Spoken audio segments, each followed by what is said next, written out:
Alright guys, so now that I have seen all of Creature Commandos, the first bit of this video is going to be me giving my spoiler-free thoughts on the series, just give my overall recommendation, and then afterwards I will get into a spoilery discussion for those of you that have been watching all of my in-depth spoiler discussions of every episode thus far.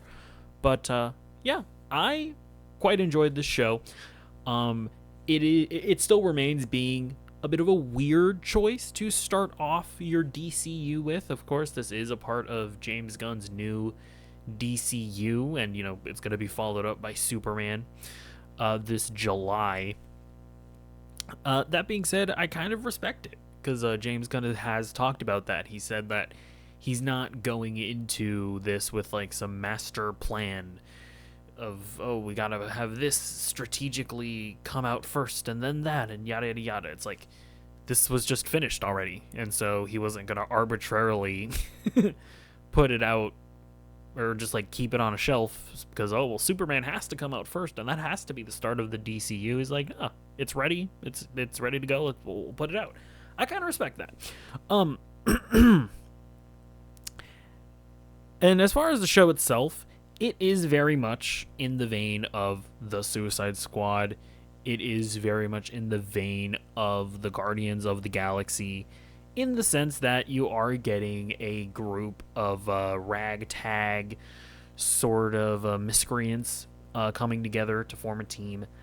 That being said, I do think that how this is differentiated from the Suicide Squad and Guardians of the Galaxy is that I would argue even in the Suicide Squad there's a much more like hopeful and optimistic outlook to those projects, whereas with Creature Commandos it's a much more sobering take on that premise. Like I've always talked about how the one part that annoyed me about the Suicide Squad as well as the 2016 Suicide Squad is that they were kind of just like, yeah, we're making a show about villains, but yeah, they're going to become heroes by the end of the day.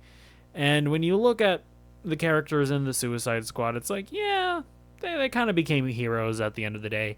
And there is a little bit of that in Creature Commandos, but what I what I appreciated about Creature Commandos is that even though they do kind of do the thing where the characters that you're following aren't all that bad, although they're not all that good either. It is more of what I'm asking for. What I wasn't necessarily expecting was for James Gunn to very effectively portray the whole disposability aspect of the Suicide Squad. He did it in a really effective way in Creature Commandos that I don't necessarily want to spoil. But that's what I ended up really appreciating about it. So I will say yes, it is familiar, but I do think it differentiates itself enough. And then another thing that I will say about it is that it's not something that you need to watch, right? I'm not going to sit here and say that, well, you got to watch this if you want to understand Superman. It's like, no, it very much stands on its own.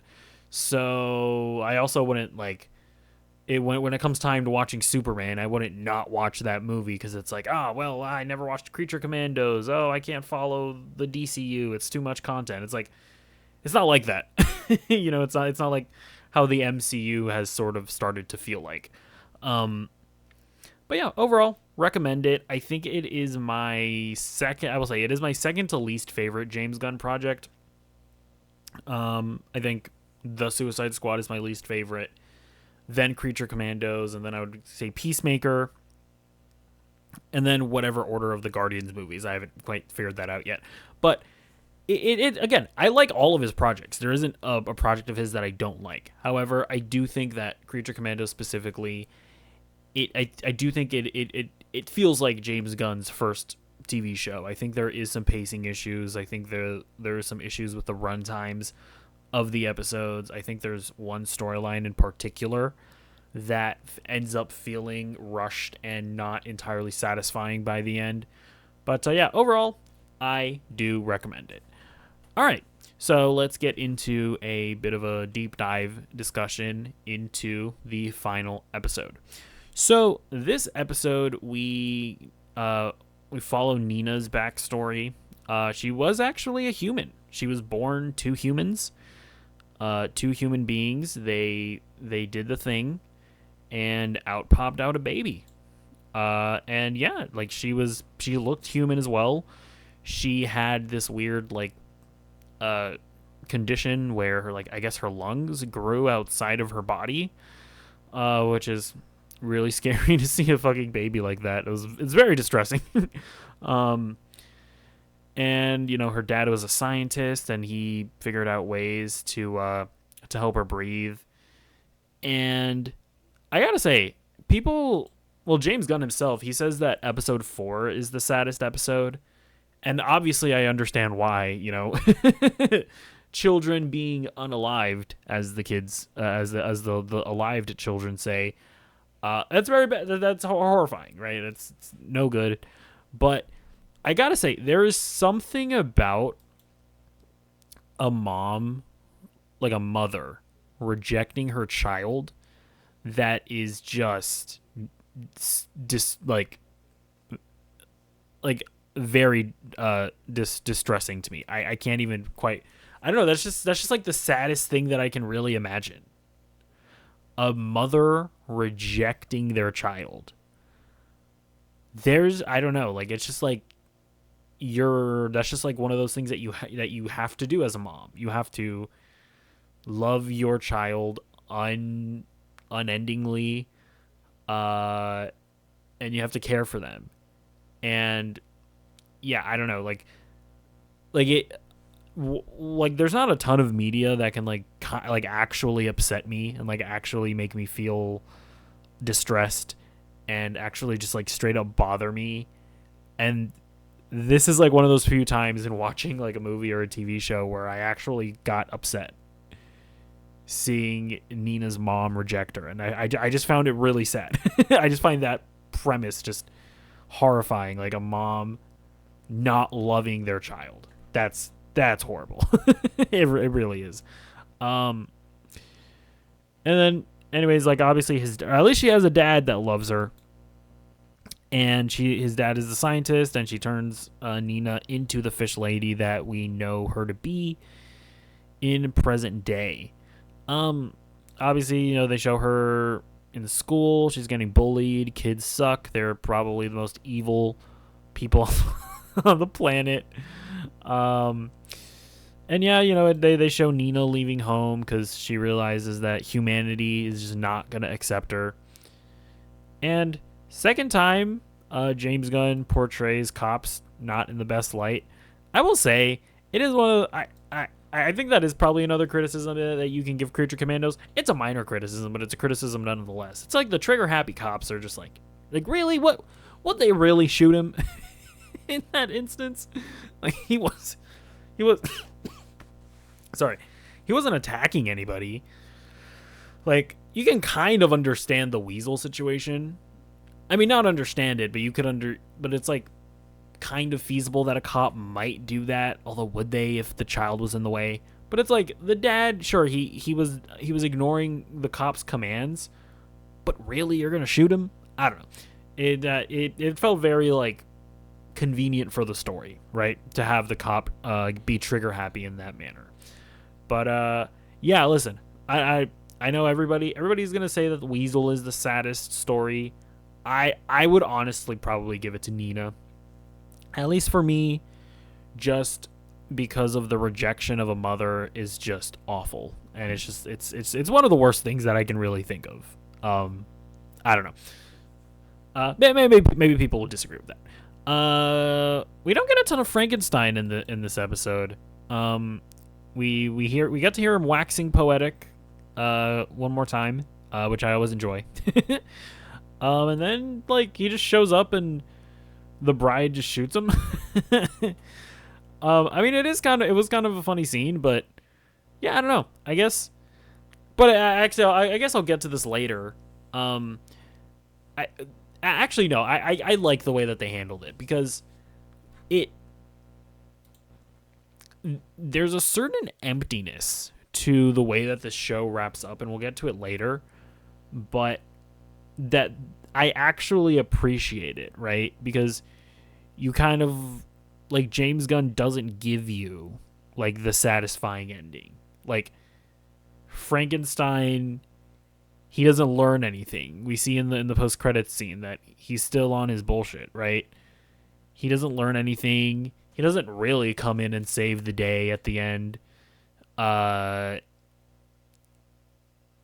he's like a bad person. He's a stalker, and he doesn't learn anything, and he just remains that way.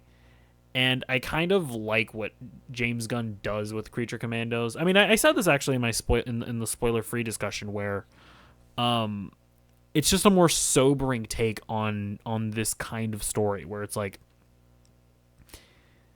in the Suicide Squad and in Guardians of the Galaxy, they take these people that have flaws and that might not be good people, but they sort of bring them together and make them a family of some sort, and they end up redeeming the characters in some kind of way.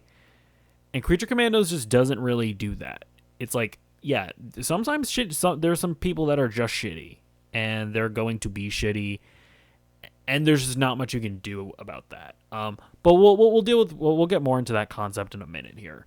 I would say the one big criticism I have of the season is that the whole conspiracy ends up falling a little flat. Like, I don't know, it just felt rushed. And I do think that, like I mentioned before, I do think that this is James Gunn's first show. I think he struggled with the run times. I think he struggled with the amount of episodes. And the whole conspiracy, the A plot, I guess you would call it, it just didn't really feel satisfying when all the reveals happened. I thought there was going to be some more things with Clayface. I mean, I thought she was the princess was going to end up being Clayface at one point, like when the princess was just like not scared and she was like, I'm not going to hide or whatever, I'm going to go for my swim. I thought that it was going to be Clayface, but they didn't even do anything like that. And yeah, all the reveals, Waller and Economos finding out, instead of it being like satisfying that the layers of the onion was being peeled, it was just kind of like, okay, oh yep, okay, that happened, okay, cool, I guess, I don't know. So I do think that could have been improved. But this, I think, is this next thing is the best part of the episode. It's definitely Nina being sent off to try to kill the bride, because this is where I think James Gunn kind of plays with your expectations, right? In all of his other projects, your main characters, they have heroic moments where they come in and they save the day. And you think that that's going to happen with Nina, right? Right? She hasn't done anything in this entire season, right? She hasn't showed off any of her powers or anything weird like that. And so you think that they're saving it up for the final episode where Nina is going to like turn out to have super strength or something, or she's going to turn out to have Aquaman abilities. But it just doesn't work out that way. Nina just gets unceremoniously killed. And she doesn't have a big heroic death either. Like, she's not necessarily saving anybody. It's not like a big to-do. It's just the princess overpowers her and stabs her. And that's it. And it just leaves you feeling empty, right? Like, it was kind of like G.I. Robot's death, where, I mean, to be fair, G.I. Robot does have kind of a heroic ending, but even then, his death, although it's not really a death because he comes back, but it feels very abrupt. And there's no real justice either. Like sure, the bride gets revenge, but like real justice would be like Waller having some accountability for sending them on that mission.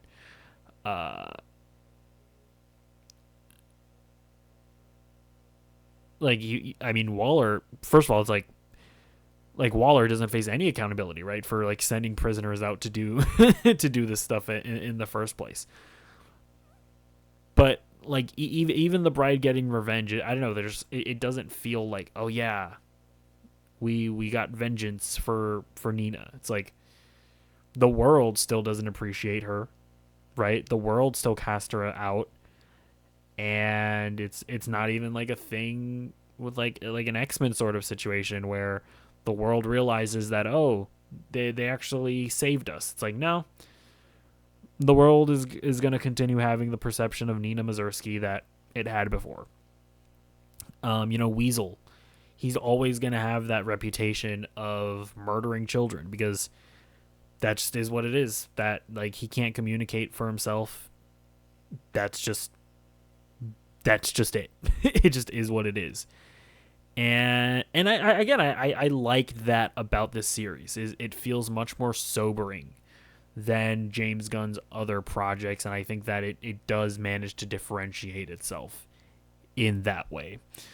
Now we are going to get a season 2, and they do tease that at the end. You get the Bat Lady that she was in one of the previous episodes. It looks like she's going to be a part of the team next season. There's a mummy character. I don't really know.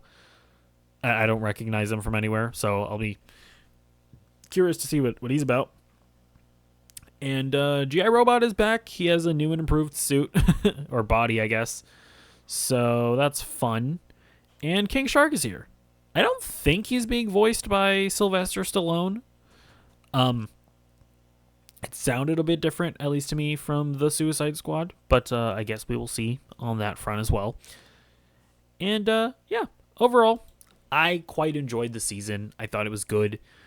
Not quite on the level of something like Invincible or X-Men 97 for that matter, but still enjoyable nonetheless. So let me know what you think in the comments down below, and I will see you in the next video. Goodbye.